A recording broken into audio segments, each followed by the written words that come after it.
Good morning. Happy Thursday, Eagles. I am excited for today's lesson because I get to do like a little bit of demonstrating with paper. So it's kind of like being a science teacher, even though I'm the ELA teacher. We are on lesson 12 today, and we are just moving right along through this curriculum stuff. So at the beginning of chapter 8, which is Earth's Mighty Mountains, that's what we're learning about today. You will see the big question: how do the movements and forces of tectonic plates build mountains? So basically what they have already given us, the effect. The effect is that mountains are formed. We are going to look at the causes, and I'm going to walk you through those today, and then you are going to do some reading. So again, we're looking at a cause and effect relationship where we already know what the effect is. We have to look at the cause, which is kind of backwards of how I normally teach cause and effect, but I actually think that this allows you to think deeper and more critically about how this happens versus just making a guess of what the effect is. We really have to look to see how things, what is causing the effect, what is causing the mountains to form. I want to quickly review. There's just 3 words that I want to review with you. Sea level, which is the average height of the ocean's surface. Sheer, which means very steep, almost straight up and down. I'm going to talk about that at the end of this video. And then bulge is to stick out or swell.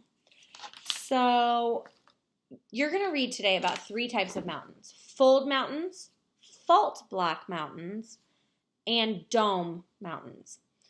Dome mountains are kind of have a rounded top, so you can just picture them like looking kind of like a dome. So fold mountains, okay, are caused, and this is going to be kind of, we'll see how this works. Okay, pretend this is a tectonic plate. This is a tectonic plate. Okay, they're laying flat. Fold mountains happen when the tectonic plates crash into each other slowly, right? It's not a big crash. They're pushing slowly. And what's happening? Oh, it's getting taller. Okay, they're folding, right? Because they're pushing into each other and they're folding. So it's fold mountains happen when tectonic plates, and you know what, I am going to just take notes on this. It's going to be a very boring, I'm going to use a marker if I can find one. Just so that you can see, I didn't plan on really doing an anchor chart, but we're just going to do one. Zuzu's at my feet. I hope she doesn't jump up here. So this is when the tectonic plates, what's the right way to word this? The way rocks are pushed up into huge folds.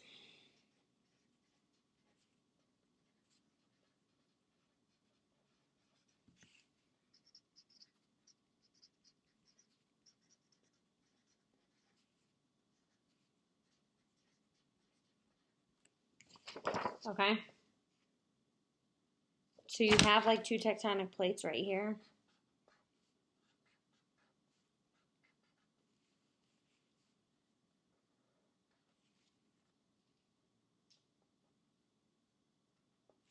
This is supposed to be like a little arrow. The 2 tectonic plates are crashing into each other and causing this mountain. Okay. Then we have fault block mountains.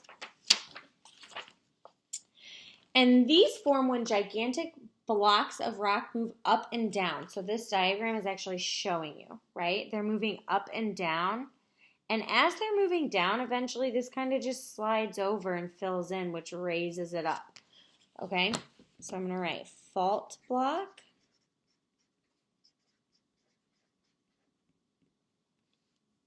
Blocks of rock move up and down.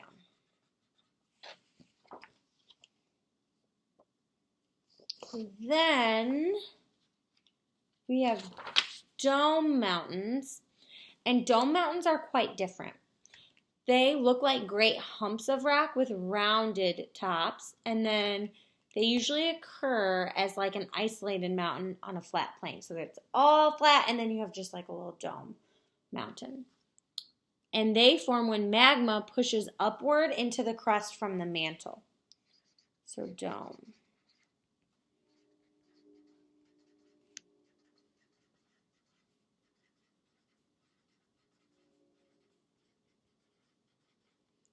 Remember in the beginning of this unit, we learned about the crust, the mantle, the outer core, and the inner core. So form when magma from the mantle moves to the crust.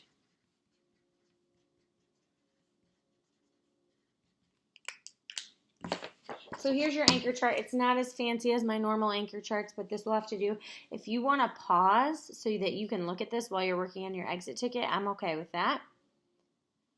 And then quickly, I want to go over the word shear with you because your exit ticket, just like the one, I want to say 2 days ago, one of the days ago, they're all running together for me. You had where you had to read the sentence and figure out the definition. That's what today is going to be like. Okay, so meaning number 1. Hi, Suzu. All right, I need you to move. So meaning number 1 of sheer is very steep, almost straight up and down. Meaning number 2 is very thin, almost see-through.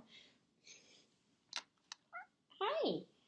And then meaning number 3 is total to the fullest degree. Hi, Zuzu, say hi. You're going to bite me. So what you're going to do is read, fill in the blank, and then your exit ticket is done. This was a longer video. I will try to make it shorter for you tomorrow. Good luck. I'll be on Zoom. Call, text, or email me. At this point, I feel like you guys know the drill. Good luck.